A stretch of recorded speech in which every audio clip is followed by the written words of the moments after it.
It was a very like impromptu decision, but I mean, who's gonna say no to a flamethrower? Like, right? Look, the song is fire, the video is fire, flamethrower. Yeah, it worked. I'm back on the road. I'm back on the road. I'm back in that mode. In the trap with them bows, yeah. Can't sell a hold and I'm breaking it down long as packets get sold, yeah. Beefing with Chef on the phone cause they put a 10 pack on the hole, yeah. But I just took a 8 out of Wells. Heard it plucks in the play through the mill. Quarterback making plays in the field. Got my weight up on niggas, I'm breaking the scale. I put that pen in for real. Came from the mud and they hear me still. So I check out the Wrong Agenda podcast. Wrong Agenda podcast. This is the Wrong Agenda podcast. Hey, what's going on, everybody, and welcome back to the Wrong Agenda podcast. If this is your first time, it's a lucky time to be here. I'm your host, Just Dale. Got my regular co-host with me, Leek. Leek, I'm in the building. You already know. All right, and today we got with us someone very, very, very special, extreme talent, Rap-Unzel. Hello, hello. Hello, how you doing today? Amazing. Thank you for coming and taking the time out to sit with us. Of course. And just for the people who don't know, she is a amazing artist. And if you never heard of her, I don't know what's wrong with you. And definitely, yeah, like something's going on. But definitely, we're gonna get to know her today. So let's start with the basics. Where are you from? I'm from Richmond, Virginia, born and raised here. Okay. Yeah. Virginia in the building. That's what's up. Yeah, Virginia in the building, VA. So how'd you get started rapping? So honestly, I have always loved music. It's just everything to me. It's everything around me. My parents are very into music. I grew up listening to like real hip hop. So it just felt right. I wasn't like pushed into it or coerced into doing this occupation with my life. It's just, I love music and I love using my words to express my emotions. And so when I found out that I could write my own music, it just came together, you know, like it started out with more like poetry, probably around 12 years old, 11 or 12, in middle school. And I wrote a poem, and it was actually for a like statewide contest. The class I was in at the time, it was like a requirement that we had to submit some type of like performance art. And so I was like, okay, I'm gonna do a poem because I wasn't doing any of the other options. And so I wrote a poem and I put a beat behind it. And I actually ended up winning like second in the state, but I didn't even know I won the contest because I was cheerleading at the time. And so I just happened to be like, my cheer competition was at the same location as the award ceremony. And so one of my friends was like, her mother was in there and was like, wait a minute, you like your name is on here for like second. So you need to go get your award. So I'm running across my cheer uniform. But yeah, after that, I was like, you know what? Like, this is something I could definitely actually take serious. So from middle school on, I just kept with it. Wow. So you was like a accident, not accidental, but like a surprise winner. You just got so much going on. Because it was one of those things like your teacher makes you do an assignment. You're like, all right, let me, submit this. I forget about it. But, instead of it being her grade, it was actually getting submitted to this contest. So I completely forgot about it until I found out that I won. Wow. That's a good story. That's a nice surprise. That's crazy. Yeah. So back then, I'm guessing you were just you representing you with your name. How did your rap name come about?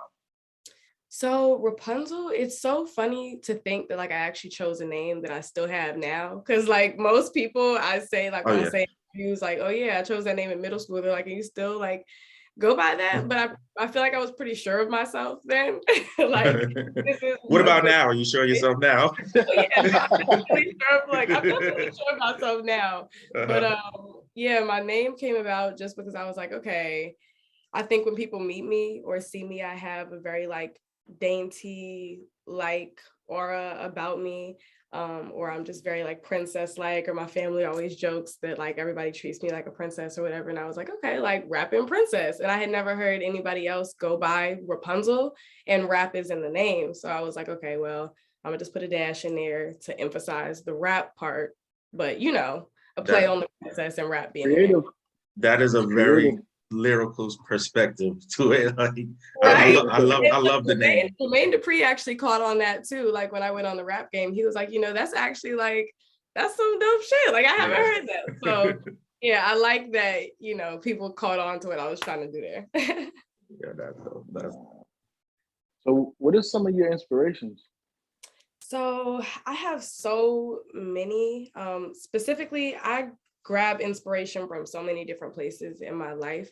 Musically, I would definitely say my parents are like a huge inspiration just because, how you grow up and what you hear can really shape your perspective. And like, especially growing up in my generation where music is something completely different than like what hip hop was when my parents were growing up. So I have an appreciation for so many different sounds. And so that kind of influences how I write now or what I want my sound to be. As far as like musically, who I look up to, I really, really love Jay-Z. I love Rod Digga, Foxy Brown, Missy Elliott, Lil Kim, Nicki. And I name all these people for so many different reasons. One, because any female MC or just MC period that comes before me and was able to do this successfully, I feel like I can take notes from if I want longevity in this game. So. Okay. I definitely feel that. Right. Wise beyond your years. A lot of people understand that. Yeah, that's why I said I gotta highlight my parents for one, because they are a massive reason why I have this head on my shoulders. They keep me straight, keep me focused, and just keep my eye on the prize and what's actually really important. Okay. So what would you say your process is when you're developing a song? So it's so different for me because like I am really a writer. And so, that can be a stressor in itself because I have days where like inspiration is just flowing. And it's like ideas. And then I have days where I really feel like I'm like pulling to figure out what I want to talk about or what I want to write about. And so it's different because when it comes to songs, they come to me in so many different ways. I've woken up in the middle of the night, written a few bars down, like something. Or sometimes I get a beat first and the beat evokes a certain emotion out of me. And I'm like, okay, like I hear a beat. I'm like, this needs to be some hype shit. Or I hear a beat and I'm like, okay, love song, something like that. And then there are times I've written a whole song without a beat, just because the words were there. And I'm like, the music will come later and I can adjust it how I need to. Yeah. But yeah, for the most part, I kind of like to like sit back with a cup of tea. Like if I'm actually sitting down too, right? Intentionally, I'll sit down, with a cup of tea, maybe like read a little bit before, read some like Tupac poetry or something to get some inspiration. And just let whatever comes to mind flow on the pad. Okay. Yeah, I noticed you with the tea. I seen some things on your Instagram with the tea there. I love tea. Tea is, I'm drinking coffee right now, but it's a go-to though. It's definitely a go-to. Yeah. So I noticed like you definitely one of the ones who are very, very lyrical. Like you got so many things going on, metaphors, punchlines, and everything. Do you ever feel pressured to like, how can I put, simplify things to be more catchy, or you're just like, look, I'm gonna give them what it is, and whoever's gonna appreciate it, or there's sometimes you're like, I know sometimes I just gotta, get to people. Do you ever feel that pressure? Hell yeah. Like it's so frustrating at times only because I'm in such a weird, like I'm 20, I'm about to turn 21 in May. And so a lot of my fan base, for one, is growing up with me from the rap game. Right. And so it can be weird trying to make that transition from like, okay, like I need y'all to understand I'm grown now, but not necessarily going overboard trying to prove that I'm grown, if that makes sense. Yeah. And so I definitely feel like I usually have to kind of simplify or make my lyrics a little bit more catchy or just easier to understand for some people. And it's like, I hate to put it like that, but I really feel like people don't want to think anymore. Like, and it upsets me because I'm a person where I like to hear bars that I kind of got to like rewind back, or like, you can listen to a Lil Wayne song like 5 times and like really like either catch something new each time or realize what he said. And you'd be like, I I heard that song all these years, and wait a minute, like he said what? You know what I'm saying? So like I like when bars make me think, but I've heard people say like I put on music to just I hear a good beat. That's what I want. I don't really want to think too hard when I listen to rap. And so I do kind of feel the pressure sometimes to simplify stuff depending on the crowd the audience I'm trying to reach. But then there are also times where, like you said, I'm really like, okay, you know what? This is my art. I'm putting out what I want to put out. And people that get the bars, get it. The ones that don't catch up later, go read a book, get your life. You know what I'm saying? Because I can't, it's only but so much that I'm going to dumb myself down, especially when I am trying to be known as a real MC. It's just kind of one of those things where I'm going to have to, stick it out and wait for the standards to kind of rise up. Yeah, well, just let you know that there are people out there who see and appreciate it, just so you know. That's a fact. We definitely listen to lyrics too, so we definitely feel you on that. Look, real rap got to stay alive. It has to. All right, so a little bit more on that. I know in your project, it's a lot of Rapunzel. How do you feel about features and doing features? Is it something you like to do, don't like to do, or how do you feel? What's your take on it? So I definitely like to do features. It's just like specifically, I don't always do all of them just because I kind of need to hear the song, make sure it kind of fits the vibe. So you're not just doing features for the sake of features. Yeah, I'm not just, I don't just, and it's like, it's not even, I respect that everybody has a different type of sound. They're going for a different type of artistry, but I'm still in that space where I'm creating my brand and letting people know like what I'm about and what my sound is. And I don't want people to be confused if I'm just out here jumping on every track. You know what I'm saying? So I do features. I actually had one come out with a good friend of mine, Yusuf. It's called Bounce That. It was a really, really good song. We got a video out. It was fun, dope vibes. It went well. And I want to start getting into more features, especially this year. With some female MCs too, because that is something that I don't have yet. And I feel like, the females are killing it right now. So I definitely, are they? Yeah, definitely got to get one of those out. But for sure, I'm down to do some features. All right. I did check out the video. I checked out a lot of your videos. You had a flamethrower in the video. I don't know how that came about. but it was dope though. It was dope though. It was a very impromptu decision. But I mean, who's gonna say no to a flamethrower? Like, right? Look, the song is fire, the video is fire, flamethrower. Yeah, it worked. Yeah, definitely. So I know you perform a lot, So, out of all the cities you've been to, what would you say is your favorite to perform in?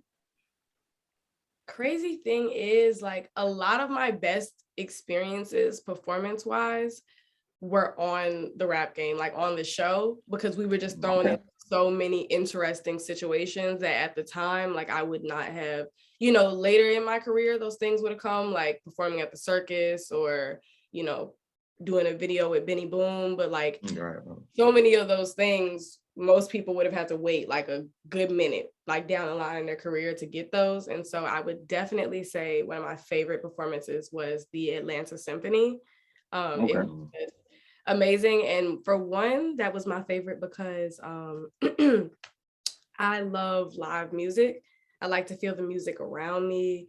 It just feels different when you're on stage, and it's just a different experience to rap with an actual live band. Right. That was my first time getting a chance to do that. And I was like, you know what, I'm feeling the energy, I really, really like it. And it was just great vibes all around. That was a really good episode. Yeah, that was dope. That was dope. That just means you really, really love music. Yeah, I really do. I played the cello in middle school also. Really? So wait, you played the cello, you cheerlead, I was running track. Everything. Running track? Wait. This was all in the same year?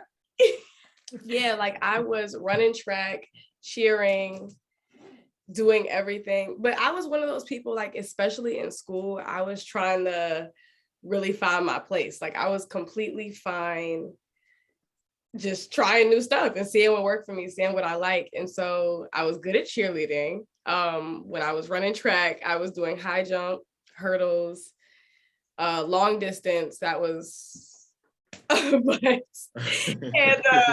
playing the cello. That was like my 6th grade year. But yeah, you know, we're just doing That's it. crazy. Same thing in So high I school. mean, with that being said, what would you say the most challenging thing in your career has been so far? The most challenging thing in my career. I mean, to be honest, I wouldn't even say like as in the past tense, because I feel like I'm still going through it. But most Yeah. challenging would probably be, you know, just kind of waiting for the industry, at least for what I feel like for female rappers, the expectations to be higher. Okay. You know, because I think it's just unfortunate that right now we're in a space where female rappers, as long as you look good, the song is catchy, people aren't really expecting us to have anything real to say. And Yeah. so for me, I'm a person where I know I'm out here killing it. I know there are other people out here that, like we talked about earlier, really still trying to keep that real rap sound alive. And so I think it can be hard because it's easy to take the easy route. You know what I'm saying? Like I could wake up, go in the studio and make one of them songs that I know is just gonna be like, you know, Yeah. like Cat in the Hat vibes. And it's gonna Right. be Definitely. catchy, but that's not necessarily I got more to say. You know what I'm saying? And so it can just be hard because I'm like, you know, I could just take the fast way and not stress myself out. I'm thinking too hard and I see other people not thinking at all and it's working out. You know what I'm Yeah. saying? Mhm. So I think that can be challenging, just really staying true to my sound and not switching up because I'm gonna stick it out. I'm gonna ride the wave. I know I got some stuff to say and I know it's people that want to hear what I gotta say. Yeah, that can be pretty challenging. All right, that sounds pretty challenging, but I'm glad you're sticking it out. I'm glad somebody got to do it. Somebody Definitely got to do it. Why not you? Yeah, look, I'm saying I need little girls that, you know, may want to do this to look up to me and be like, she was able to make it and really stay true to herself. You know, I got to That's rep. important. Oh, so of your pun intended project, what do you have a favorite song over there? I do. So I have two. I really, really like Brag. That's mine. That's mine right there. That I was. love Brag and I also love No More. And those are like two polar opposite vibes, but Yes. No More, I pushed myself to do a different song, like, you know, different sound. That was my first time singing on a track and doing kind of like a more melodic rap, which I wanted to kind of get into more. And you'll definitely hear more of that in the future, like on my next EP or album. I really want to get into that sound because I realized people like that from me. I actually had a video on my page where I did like a freestyle that was, you know, singing, rapping a little bit, and people were like, okay, we need a full song like this. And so I definitely wanted to revisit that. And then Brag is just like, you know, the energy, the vibe of that song. Yeah, like, You know, I just feel like a bad bitch, and I made it for the bad bitches. So. yeah, that's one of those songs right there. When I heard this, I was like, oh yeah, she's stunning right now. I was getting a studio, getting my bag real quick, you know. Yeah. Well, speaking of the future, what can we expect from you this year? Big stuff, big things, more shows, new music for sure. And just y'all really like, you know, people really seeing me come into myself. I'm perfecting my craft, getting better than I am. And so I just think it's gonna be a really good year. I think it's a lot of great stuff that people will be able to see, more music videos, more content. It's gonna be a turn year for sure. I can't wait. I can't wait. All right. You mentioned the rap game and your experience there. Would you ever consider doing reality TV again, or is that something that's behind you? So reality, you know, I have an interesting relationship with reality TV. So the best way for me to put it is that, you know, the rap game it was a great opportunity, but some of the circumstances we were put in were unrealistic. Like, for example, a lot of people filming don't realize how much, you know, footage goes into that one episode, but we're filming the whole, like, you know, like 5 days or 5 to 7 days, and that goes into one episode. And so if you can imagine the stuff that we were doing, like performing with the symphony, and that was a rap that I just wrote the day before and had like one day to rehearse it, the artist me now that is a, perfectionist and would like people to see me bring my A game, and I'm not going to get on a stage without people, without the show being perfect.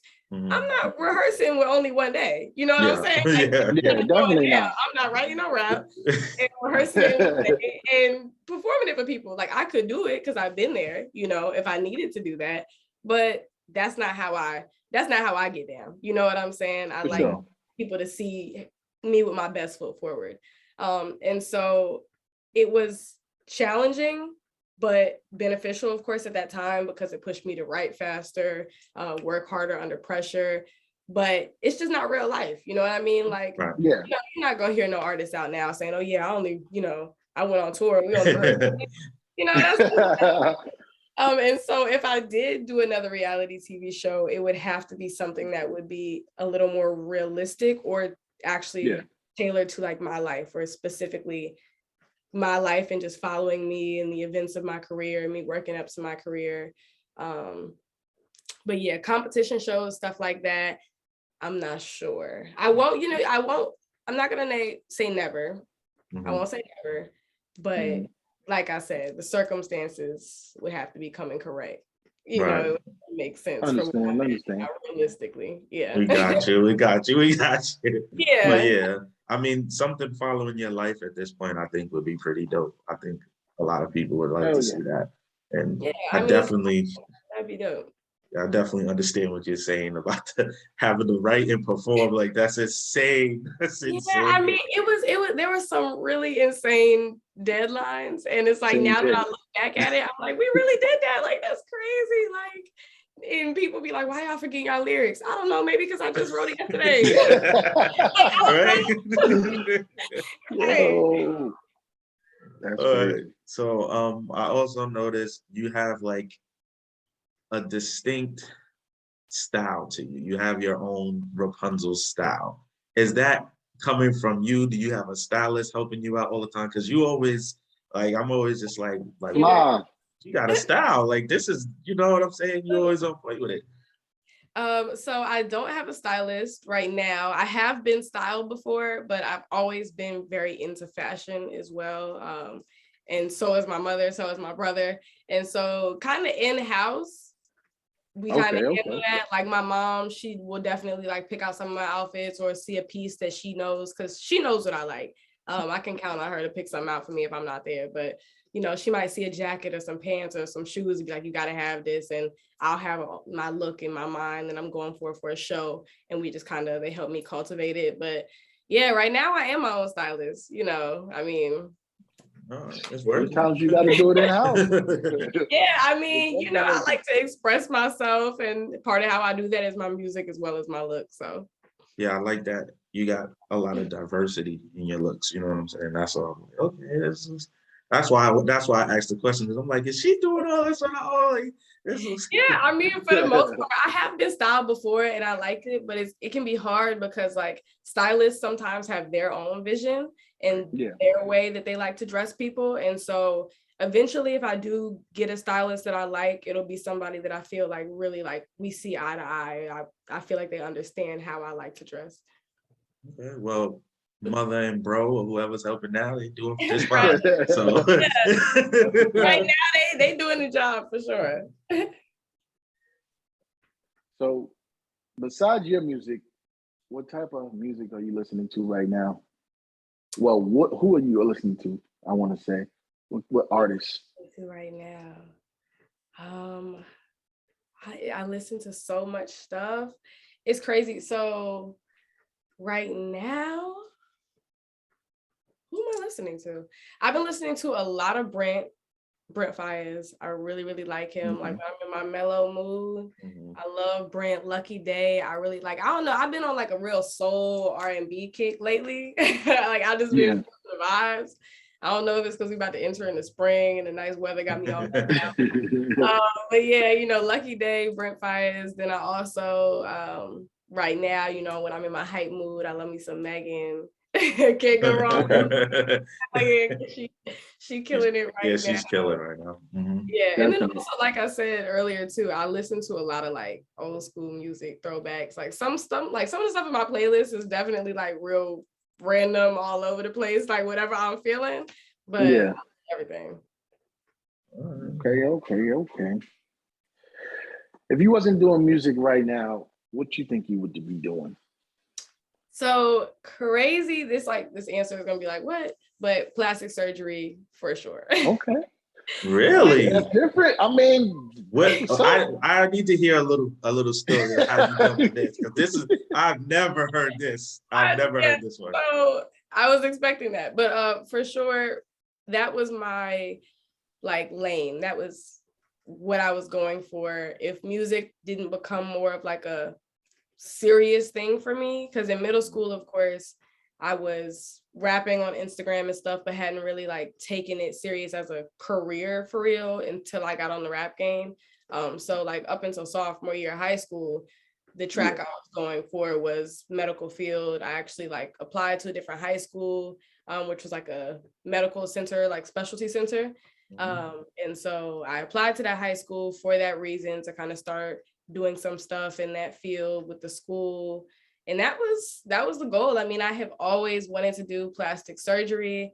I got into Spelman, which was my top school, and I actually was going to go. I deferred it and took a gap year. And then the year that came around that I was supposed to go is when the pandemic hit. Okay. So, and then I ended up just kind of like, Yeah. Spelman, with that being like my dream school, you don't do like the Spelman experience online, and like moving to Atlanta in the middle of a pandemic, like it was just not going to work out timing wise. So I was like, okay, you know what? Like I'll revisit the school thing when the time comes. But yeah, like I've just always been interested in like medicine and all of that. Like it just, I don't know, like if I was not rapping, I would for sure be trying to fix somebody's nose or boobs. Okay. That I like that answer. I'm telling you, I did not expect that one at all. Really don't talk about it a lot, but yeah, like I have always just been so interested in that. You know what? I was gonna ask you, like, what is something about you that people don't know? But I feel like that kind of just Yeah. I'm taking that. That's what people didn't know. Now y'all know. Yeah, no, that would definitely be my answer to that question, because I mean, it really like it's so, you see me as a rapper and that might seem like left field, but I'm very studious, and so I just didn't choose to do like the school while rapping route. But I won't say that I'm never gonna go to school, because I probably still will. But my mindset was school will always be there, and I'm moving with the momentum right now in my career. But yeah. We're gonna have to go back and change the intro. Like I'm gonna have to say track star, a cello player, pre-plastic surgeon. This is crazy. Look, I swam too. Just throw some more stuff in there. Swimming. See? Everything. Yeah, I mean, look, that'll definitely get some clicks. People will be like, what? Is she a rapper? Or like everything? Oh man, that's amazing. Experience now, what would you say to a young artist trying to come up? So to a young artist trying to come up, honestly, don't do it if you're playing with it. Like if you getting in this industry just because you think it's cute, or you like the look or the lifestyle that like you see musicians and rappers live, like me personally, I would say don't do it for that reason. Be ready to actually work, have love for the art, or like just music in general. I have a real love for music and love for what I do. And so when things get stressful, because, there's a lot of it, like you see the outside of it. A lot of people see the videos, the money, the flexing, the jewelry. And it's like, that is a part of it, but there are steps to get to that point, and it's like, not all of those steps are that fun or that easy. People don't talk about what their deals are behind the scenes, like, what type of deal they signed, or, what's going on with their management, or their, it's like, it's so much stuff that goes into this, financing projects, videos. Yes. It's a lot, and so I definitely would not say, I definitely would say don't do it if you really aren't ready to like work or you're not serious about it. Okay. That's some great advice. Yeah. That is some great advice. Yeah. All right, so we reached the portion of the show where we just fire off some rapid questions, no wrong answers, just to get to know you a little more, for the people to get to know you. Leek, I'm gonna let you start. All right. Favorite foods. Favorite food, salmon. I could eat salmon like 7 days a week. And salmon and burgers. Salmon and burgers, okay. Favorite place to shop. Favorite place to shop. I shop online a lot. I shop everywhere because, like I said earlier, I like really unique pieces. So it's hard for me to name a specific store because if I bought stuff like scrolling on Instagram, I've seen like a boutique or something. And as long as it's legit and I see something that I like, I bought it before. So So that's the secret, y'all. That's the secret. Don't pigeonhole yourself to one place. Look everywhere. Yeah, look, I mean, really though, because there's some fire designers out here. They might be low key, small Black-owned businesses that are killing it. Like, right. So I shop everywhere. Okay. Love it. Fast rapping or slow rapping? Both, because I like to switch my flows up. Okay. You a morning or a night person? Night. I thrive night. Morning is like, even if I get enough sleep, I just don't like to be up that early. Okay. That's all I got. You got one more? Hold on, I got one more question. I just want to know. Favorite color. Favorite color. Baby pink or baby blue? Okay. Yeah, like light blush pink or like ice blue. Okay. No color. All right. All right. Well, I'm tapped. I guess she got me. She got me. She got me. So. All right. Well, is there anything you want to say before we wrap it up? I definitely want you to shout out everything you want to shout out to get people to check you out everywhere, and anyone. Just go ahead. This floor is yours. Well, thank y'all for having me. First and foremost, I did just drop a new song called It's Nothing. I put the music video out as well. It's fire. Definitely go check that out on YouTube. Follow me on all my socials. I'm on Instagram at @VRAP_UNZEL. That is where y'all can get the updates on what's happening in my career. Because like I said, 2022, we got a lot of great stuff coming. Like I said, I turned 21 in May. So, we definitely going up in May. They have some new sounds for y'all around then. But yeah, we lit. Thanks for having me. All right. We appreciate you. Leek, you wanna say your piece next before I close it out? Nah, go ahead. Close it out. All right. Well, thank you once again from the Wrong Agenda podcast. Thank you for coming. Thank you for doing this. Shout out to your team and everyone who made it possible. I really appreciate it. Appreciate y'all. I'm not just doing this for podcast reasons right now. I'm actually a fan, and I'm looking forward to see where this goes. And let me not say hopefully. We'll see each other again later on. As we going up, we're gonna go up. We'll meet again. Exactly, for sure. All right, so thank you, Rap-Unzel. Y'all check her out. Thank you. And listen, follow, do it all. We told you so. All right. Yep. That's that. All right.